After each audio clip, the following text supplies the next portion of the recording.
जय हिंद फ्रेंड्स, नमस्कार। कुछ समय के बाद हम आज से फिर हमारे हिंदी व्याकरण के वीडियो को शुरू करने जा रहे हैं, जिसमें हम आज पढ़ेंगे क्रिया शब्द। इससे पहले हमने संज्ञा, सर्वनाम और विशेषण पढ़ लिए, जो कि शब्द के विकारी जो पार्ट है उनके भाग है। विकारी शब्दों में संज्ञा, सर्वनाम, विशेषण और क्रिया शब्द आते हैं। तो ये हमारा अंतिम भाग क्रिया शब्द है, जिसे आज हम शुरू करने जा रहे हैं। तो हम देखते हैं क्रिया किसे कहते हैं। क्रिया की उत्पत्ति कैसे हुई? तो क्रिया की उत्पत्ति संस्कृत की धातु से हुई है। तो संस्कृत की धातु के जो शब्द होते हैं उनके ना प्रत्यय लगाने से हिंदी में क्रिया बनती है। यानी जिसे संस्कृत में धातु कहा जाता है वही हिंदी में क्रिया कही जाती है। तो उन धातुओं के ही हिंदी में क्रिया बनाने के लिए ना प्रत्यय लगा दिया जाता है। अब हम देखते हैं कि कैसे संस्कृत की धातु के ना प्रत्यय लगाकर क्रिया बनाते हैं। तो धातु प्लस ना बराबर क्रिया, यानी कि धातु के ही ना लगा दिया और क्रिया बन गई। जैसे चल धातु है संस्कृत में, तो चल धातु के ना प्रत्यय लगाने से शब्द बनता है हमारा चलना, जो कि हिंदी में क्रिया कहा जाता है। इसी प्रकार से जो संस्कृत है उसकी धातु है पढ़। तो पठ के ना पठ होती है, संस्कृत में धातु होती है पठ। हिंदी में जब हम इसको क्रिया बनाते हैं तो पढ़ प्लस ना, तो बनेगा हमारा पढ़ना। क्या बनेगा? पढ़ना। तो इस प्रकार से हिंदी में क्रिया शब्द बनते हैं। वाक्य में क्रिया के क्रिया किसे कहते हैं? तो वाक्य में क्रिया के होना या करना बताने वाले शब्द क्रिया कहलाते हैं। यानी वाक्य में जब हम पूरा वाक्य लिखते हैं तो अंत में जो क्रिया शब्द होते हैं वो किस बात को बताते हैं कि क्रिया में जो क्रिया है वो इस बात को बताता है, क्रिया शब्द, कि कार्य का करना या होना, यानी किसी की उपस्थिति होना या किसी कार्य का हो रहा है और क्या कार्य हो रहा है इस बात को बताने वाला जो शब्द है वही क्रिया कहलाता है। तो क्रिया शब्द जैसे हंसना, चलना, रोना, पढ़ना, तैरना और दौड़ना, सोना, होना, बनाना, ये जो शब्द आते हैं वाक्य में ये शब्द क्रिया होते हैं। हमें यहाँ नोटिस रखने वाली बात यह है कि उपस्थिति भी क्रिया शब्द होते हैं। इस चीज़ को हम एक उदाहरण से समझेंगे।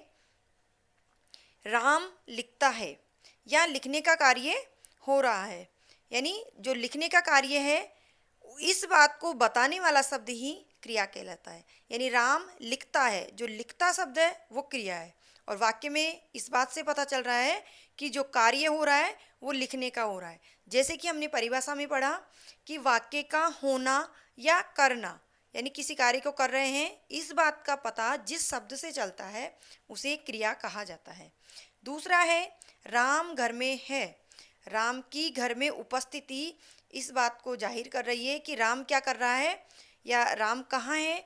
तो राम घर में है, यानी उसकी जो उपस्थिति है वो घर में होना ही उसकी ये क्रिया शब्द है।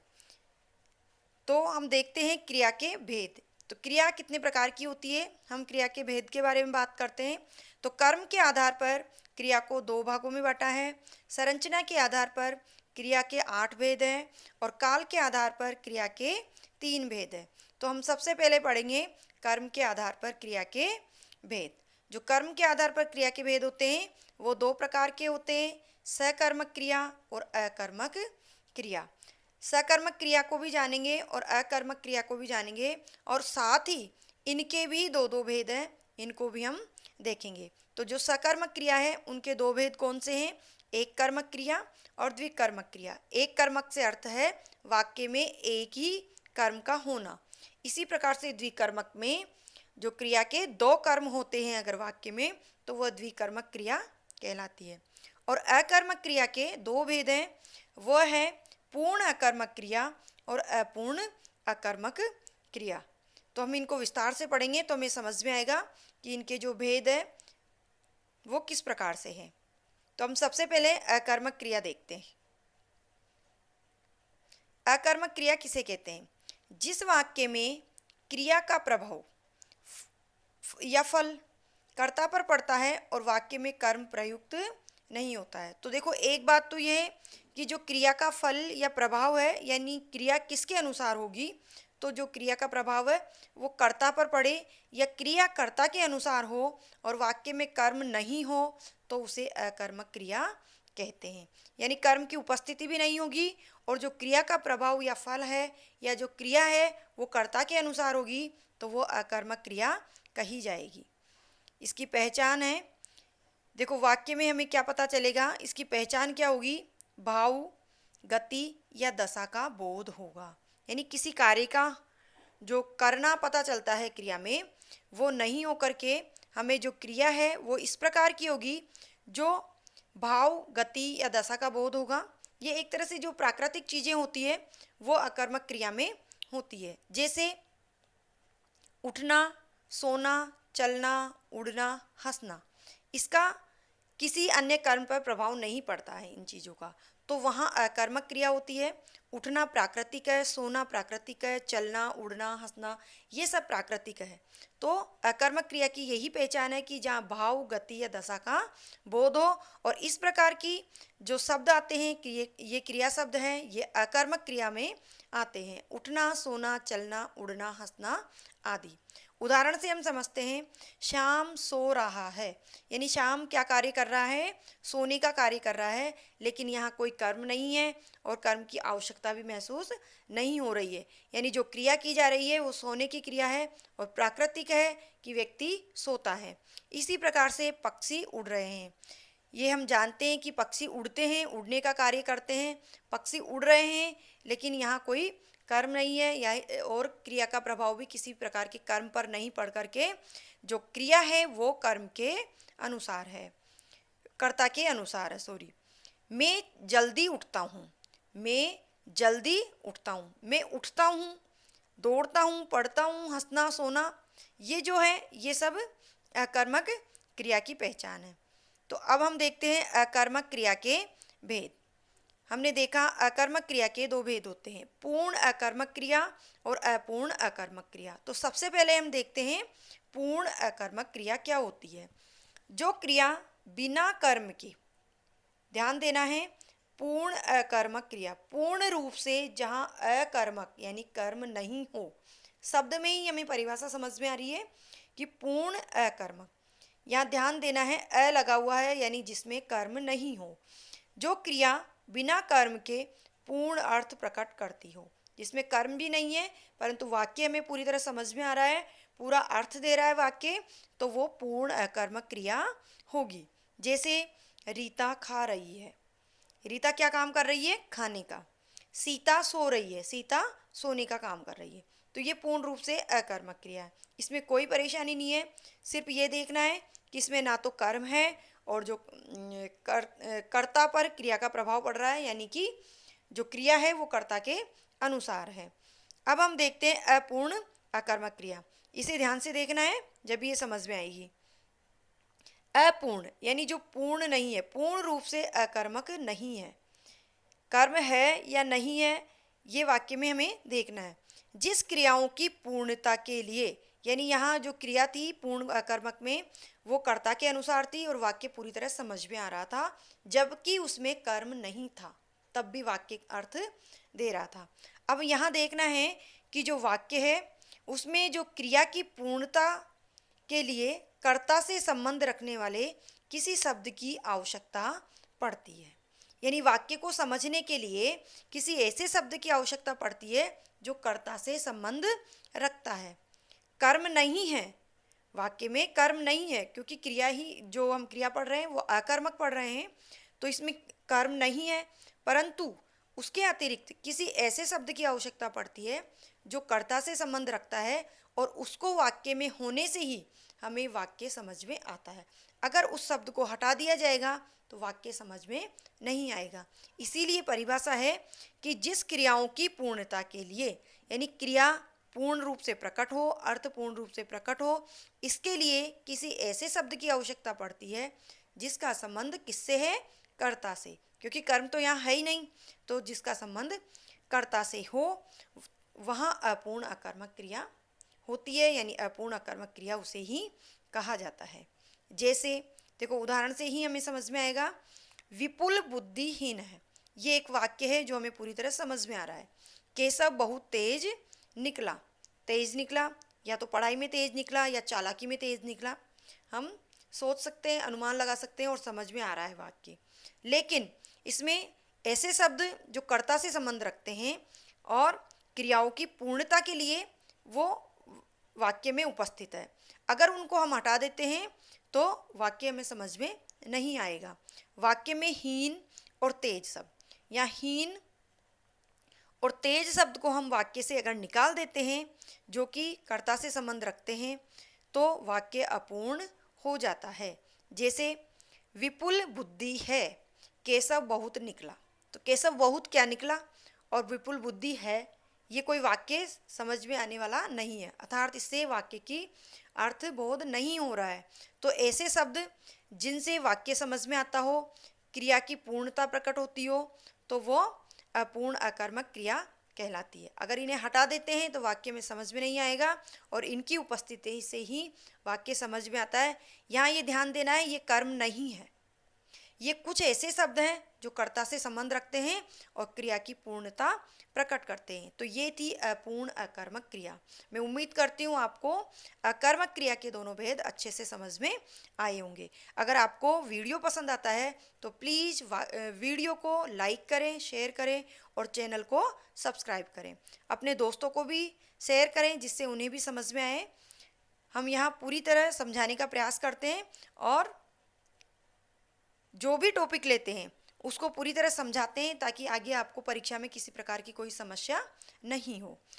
जो वीडियो है वो कुछ समय के गैप के बाद आया है, लेकिन अब कंटिन्यू रहेंगे हिंदी व्याकरण के वीडियो, और साथ ही जो जीके या साइकोलॉजी जो भी वीडियो डाले जाएंगे वो वन लाइनर क्वेश्चन के माध्यम से ही पूरा समझाने का प्रयास किया जाएगा। तो वीडियो को स्किप नहीं करें, पूरा देखें, लगातार देखें और अपने दोस्तों को भी शेयर करें। अब हम देखते हैं सकर्मक क्रिया। हमने अब तक अभी देखी अकर्मक क्रिया, अब हम देखते हैं सकर्मक क्रिया क्या है। तो जो सकर्मक क्रिया है, हम यहाँ शब्द पे ध्यान देंगे, वहाँ अकर्मक क्रिया थी, यहाँ सकर्मक क्रिया। स से अर्थ है साथ और अ से अर्थ है नहीं के अर्थ में हम अ को लेते हैं। तो स यानी साथ, साथ कौन? कर्म। तो जहाँ कर्म साथ हो वो सकर्मक क्रिया होगी। तो अब हम इसकी परिभाषा देख लेते हैं। वाक्य में क्रिया का प्रभाव, जो क्रिया का प्रभाव है वो कर्ता पर नहीं पड़कर, हमने अकर्मक में देखा कि वाक्य में क्रिया का प्रभाव कर्ता पर पड़ता था। सकर्मक में क्रिया का प्रभाव कर्ता पर नहीं पड़ करके कर्म पर पड़ता है, वह सकर्मक क्रिया होती है। इसकी पहचान क्या है? तो इसकी पहचान में हमें क्या प्रश्न का सार्थक उत्तर मिलता है। अगर हम वाक्य में, जो वाक्य है वो एक प्रकार से उत्तर होगा, किस बात का?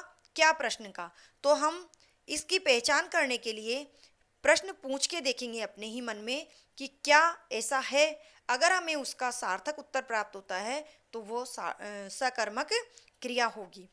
और सकर्मक क्रिया में 3 पद होंगे, कर्ता, कर्म और क्रिया। ये तीनों की उपस्थिति सकर्मक क्रिया की पहचान है। उदाहरण देखते हैं। सीता भोजन बनाती है। सीता क्या कर रही है? देखो, हमने जैसे देखा कि पहचान क्या होगी और कैसे हम पहचानेंगे कि वाक्य सकर्मक क्रिया वाला है। तो क्या प्रश्न पूछेंगे? सीता क्या कर रही है? तो सीता भोजन बनाती है या बना रही है। तो क्या प्रश्न का सार्थक उत्तर मिलता है कि वो भोजन बनाने का कार्य कर रही है। सीता यहाँ करता है, बनाती यानी जो बनाती शब्द है वो क्रिया शब्द है और भोजन कर्म है। जैसा कि हम कारक में भी जानते हैं, कर्ता ने कर्म को, तो सीता किसको बना रही है या क्या बना रही है? सीता भोजन बना रही है। राम टीवी देख रहा है। तो यहाँ देखेंगे राम कर्ता है और देखना क्रिया है। देखना क्रिया है। अब प्रश्न पूछेंगे क्या कर रहा है? तो वो टीवी देख रहा है। हमें सार्थक उत्तर मिल रहा है, यानी कि ये सकर्मक क्रिया है। और एक बात, वाक्य में कर्म एक से अधिक भी हो सकते हैं, यानी जो कर्म होंगे वो वाक्य में एक ही हो ऐसा जरूरी नहीं है, 2 भी हो सकते हैं। अब हम इसके भेद देखते हैं। एक कर्मक क्रिया और दूसरा द्विकर्मक क्रिया। एक कर्मक क्रिया क्या होती है? जो हमने अभी ऊपर पढ़ी, वैसी ही एक कर्मक क्रिया होती है। जिस वाक्य में क्रिया का एक ही कर्म हो वह एक कर्मक क्रिया होती है। उदाहरण, सिका फूल लाई, हमने और उदाहरण लिए। सिका फूल लाई, किसको लाई? फूल लाई। क्या लाई? फूल लाई। यानी एक ही कर्म है। मैंने पुस्तक पढ़ी, मैंने क्या पढ़ा? पुस्तक। वह अखबार पढ़ता है, क्या पढ़ता है? अखबार। सब वाक्यों में क्या प्रश्न का सार्थक उत्तर मिल रहा है? यानी ये सकर्मक क्रिया है। और दूसरी बात, ये एक कर्मक क्रिया है। सकर्मक की एक कर्मक क्रिया है, इसमें एक एक कर्म है, यानी तीनों पद उपस्थित है। कोई भी पद डबल नहीं है, दो नहीं है, इसलिए ये एक कर्मक क्रिया है। अब दूसरा हम देखते हैं द्विकर्मक क्रिया। तो द्विकर्मक क्रिया होती है वाक्य में जिस क्रिया के साथ दो कर्म होते हैं, जिसमें दो कर्म होंगे वो द्विकर्मक क्रिया होगी। इनको हम उदाहरण से देखते हैं। देखो, द्विकर्मक क्रिया है, उसमें दो कर्म होते हैं। दो कर्म कौन से होते हैं, इस बात को भी हम पहले समझ लेते हैं, ताकि जब उदाहरण देखेंगे तो हमें और अच्छे से समझ में आए। तो जो दो कर्म होते हैं उनमें एक कर्म मुख्य होता है और दूसरा गौण कर्म होता है। तो हम देखेंगे कि कौन सा मुख्य कर्म होता है, कौन सा गौण कर्म होता है। सबसे पहले हम देखते हैं मुख्य कर्म के बारे में। क्रिया से ठीक पहले, जो कर्म क्रिया से ठीक पहले आएगा वो आने वाला कर्म मुख्य कर्म कहलाता है। जो कर्म क्रिया से ठीक पहले आता है वो मुख्य कर्म होता है। और इसकी पहचान क्या है? ये जो मुख्य कर्म होता है वो निर्जीव या अप्राणीवाचक होता है, ये हमें ध्यान रखना है। एक बात, वो क्रिया से ठीक पहले होता है। दूसरी बात, वो निर्जीव होता है या अप्राणीवाचक होता है। और इसके साथ को विभक्ति का प्रयोग नहीं होता है, ये भी हमें ध्यान रखना है। उसके बाद देखते हैं हम गौण कर्म। गौण कर्म में सजीव और प्राणीवाचक कर्म होता है। जैसा हमने ऊपर देखा, मुख्य कर्म में निर्जीव या अप्राणीवाचक कर्म होता है, वहीं गौण कर्म में सजीव और प्राणीवाचक कर्म होता है और को विभक्ति का प्रयोग होता है। जो मुख्य कर्म है उसमें को विभक्ति का प्रयोग नहीं होता, जबकि गौण कर्म में को विभक्ति का प्रयोग होता है। इसे हम एक बार दोबारा देखते हैं, फिर उदाहरण देखेंगे ताकि आपको अच्छे से समझ में आ जाए। जो मुख्य कर्म होता है वो क्रिया से ठीक पहले होता है और निर्जीव और अप्राणीवाचक होता है, जबकि जो गौण कर्म होता है वो सजीव और प्राणीवाचक होता है और को विभक्ति का प्रयोग होता है, जबकि मुख्य कर्म में को विभक्ति का प्रयोग नहीं होता, क्योंकि वो क्रिया से ठीक पहले प्रयोग किया जाता है। हम उदाहरण से समझते हैं इन चीज़ों को। तो देखो, राम ने श्याम को पैसा दिया। राम कर्ता, पैसा दिया, देना, देना है क्रिया। अब यहाँ दो कर्म कौन कौन से? श्याम को, पैसा, एक कर्म ये है, दूसरा कर्म ये है। तो जो ये पैसा है ये मुख्य कर्म है। मुख्य कर्म कैसे? ये मुख्य कर्म है क्योंकि क्रिया से ठीक पहले प्रयोग किया जा रहा है। दूसरी बात, ये अप्राणीवाचक और निर्जीव है, ये सजीव नहीं है। और तीसरी बात, इसमें को विभक्ति का प्रयोग नहीं हो रहा है। तो हम उदाहरण से इनको अच्छे से पहचान सकते हैं कि इसमें तीनों जो बात है वो सिद्ध हो रही है। जो मुख्य कर्म है वो क्रिया से ठीक पहले है, उसमें को विभक्ति का प्रयोग नहीं है और ये अप्राणीवाचक या निर्जीव है।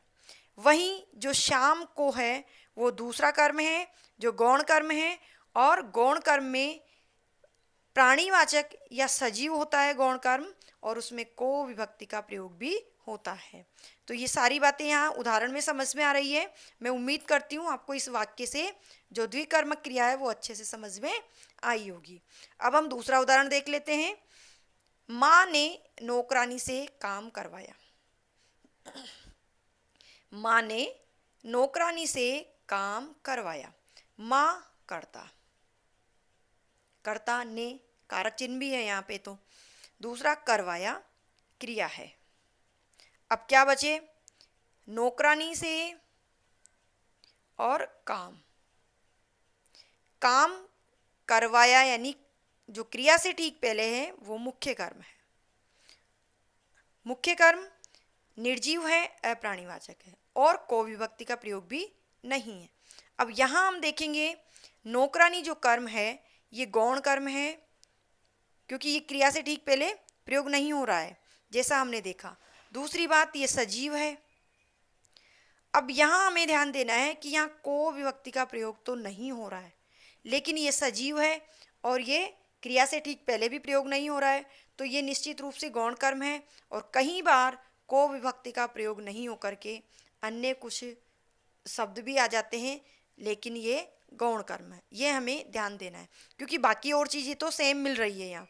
और यहाँ कन्फ्यूजन भी नहीं हो रहा है, क्योंकि जो मुख्य कर्म है वो निर्जीव है, अप्राणीवाचक है और क्रिया से ठीक पहले है, को विभक्ति का प्रयोग नहीं है। तो जो दूसरा कर्म है वो गौण कर्मी होगा।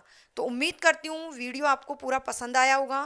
तो वीडियो को कहीं से भी स्किप नहीं करें, क्योंकि एक एक बात को बहुत अच्छे से समझाया गया है। अगर आप स्किप करके देखोगे तो आपको समझ में नहीं आएगा, और अगर एक बार में समझ में नहीं आता है तो आप दोबारा वीडियो को देख सकते हैं। अगर वीडियो पसंद आया है तो प्लीज़ लाइक करें, शेयर करें और चैनल को सब्सक्राइब भी करें। आगे के वीडियो इसी प्रकार से कंटिन्यू आते रहेंगे। ये हमारा विकारी शब्द पूरा हुआ। अब हम नहीं, विकारी शब्द का पार्ट चल रहा है, जो क्रिया चल रहा है, इसके अन्य भेद देखेंगे। उसके बाद ये पूरा हो जाएगा विकारी शब्द, और अविकारी के भेद हम एक एक करके विस्तार से पढ़ेंगे।